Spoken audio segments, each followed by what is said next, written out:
Hello everyone and welcome back to the Rock and Sea Homestead. This is Marcy coming at you, and today we're continuing on in our series Chickens 101, How to Get Started. And today we're going to talk about what happens when you have a hen that has decided she's ready to be a mom. All of a sudden you have a broody hen on your hands.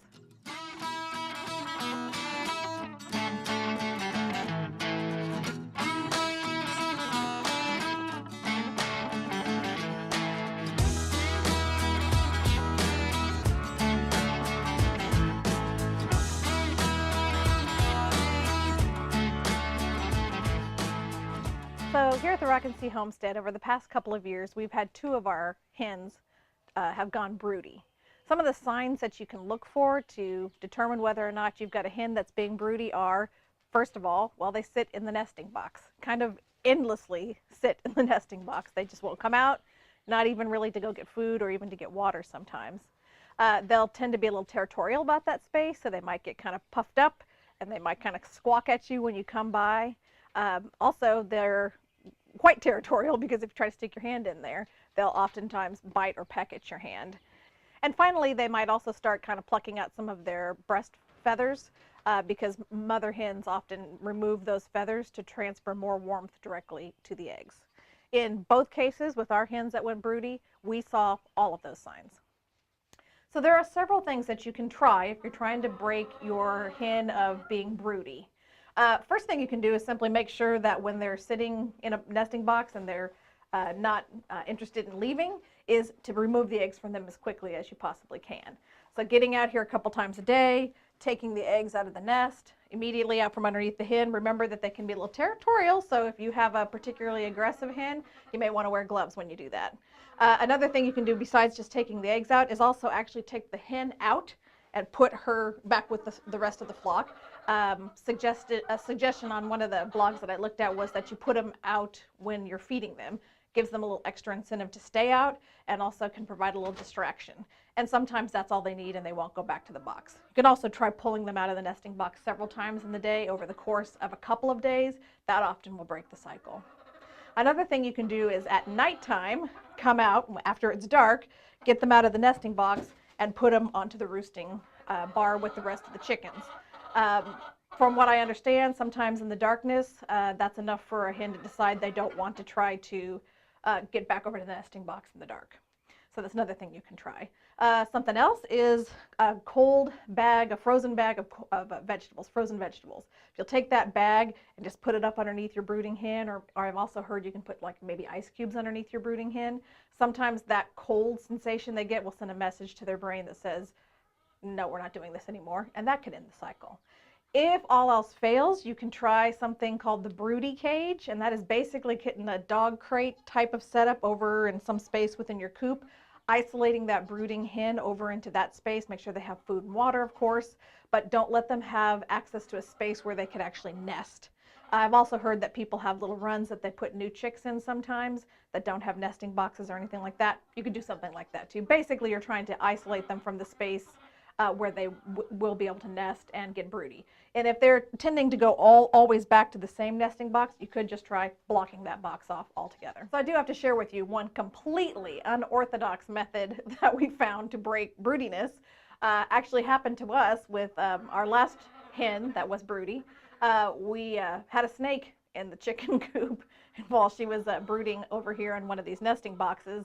And that snake actually kind of worked its way up through these nesting boxes into this almost to the space that she was at.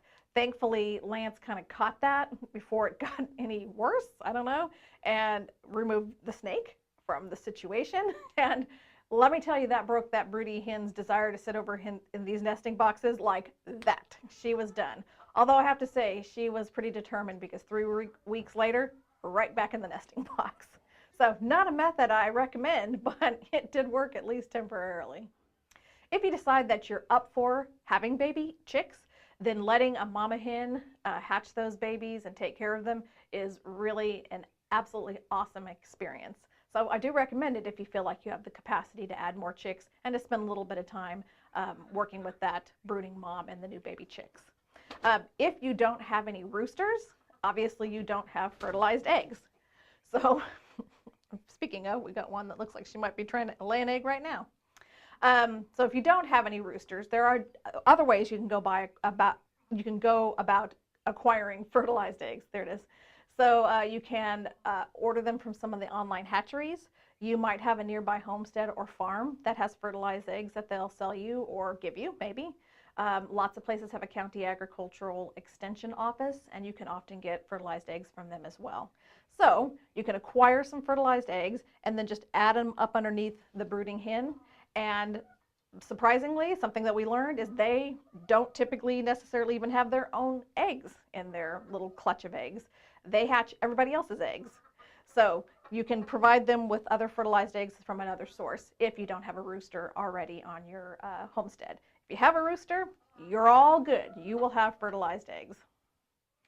So if you decide, again, if you want to go ahead and let your broody hen hatch some eggs and you already have a rooster and you already have fertilized eggs, I would caution you to pay attention to who are contributing, which hens are contributing to that clutch.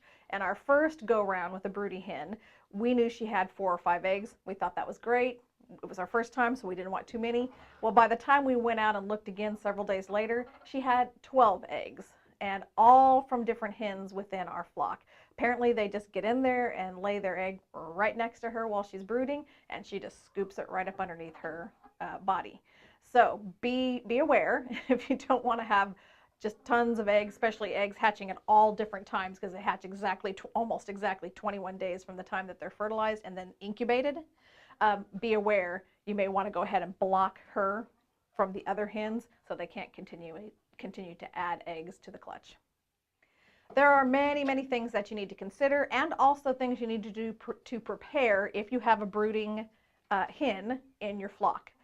We put together a video on this very topic a few weeks ago, maybe it was a couple of months ago now, and we'll go ahead and include a little card up here somewhere in this area where you can go and kind of watch all the details of what you can do to prepare for your baby chicks being hatched, taking care of your brooding mother hen because she needs some special care during this time. They typically stay in the nesting area. Sometimes they won't come out even for food or water. So to be very aware of that, stay on top of it, make sure they're getting down for food and water, or that you're making sure it's delivered to them, and also protecting the space when you get really close to the time for those eggs to hatch. So check out that video. It has all of the details of the things that we did with our last brooding hen, and we knew a little bit more that time because we had already done it once before. So you can check out the details there, and it'll help you if you find yourself in this situation, or if you really want to just give it a shot and see how it is. It's a whole lot of fun, and it's those little fluffy baby chicks. There's just nothing better. So that's a wrap on our brooding hen video. We'd love to hear from you if you've had some experiences with brooding hens, especially how one can break a brooding hen cycle. If you leave those in the comments down below, we'd appreciate that. We have lots of hens, so we know that there will be a chance sometime along the line where we'll have another brooding hen. We'd love to hear from all of you on how you've handled that. And now I have a big announcement to share with all of you, and that is we're going to be new chick parents here at the Rock and See Homestead. Coming up at the end of April, we'll have new chicks that we're adding to our flock. And here's how it's going to happen. We're acquiring a dozen eggs from a nearby homestead, fertilized eggs, and we're delivering them down to my sister's kindergarten class where they will incubate and hatch those eggs so the kids can kind of watch that process. And once those eggs are hatched, we'll bring all of those new baby chicks up here to the Rock and See Homestead. And everyone cross your fingers because we have bad luck with tons of roosters. Cross your fingers that it'll be a whole bunch of hens and we'll be able to add to our egg-laying flock here at the Rock and See Homestead. Well, thanks for coming and watching our video, our next video in our Chickens 101 Getting Started series. We really appreciate you taking the time to come and check it out. Of course, we'd love to hear from you, so give us some comments down below. And, you know, a big thumbs up if you don't mind. Also, if you haven't subscribed yet, right down here will be a little button where you can click and subscribe to our channel. You'll also have a chance to click that notification bell. That way you know the next time we upload a new video to our channel. Again, thanks for coming and watching. We really appreciate it. And from our homestead to all of you, have a good day.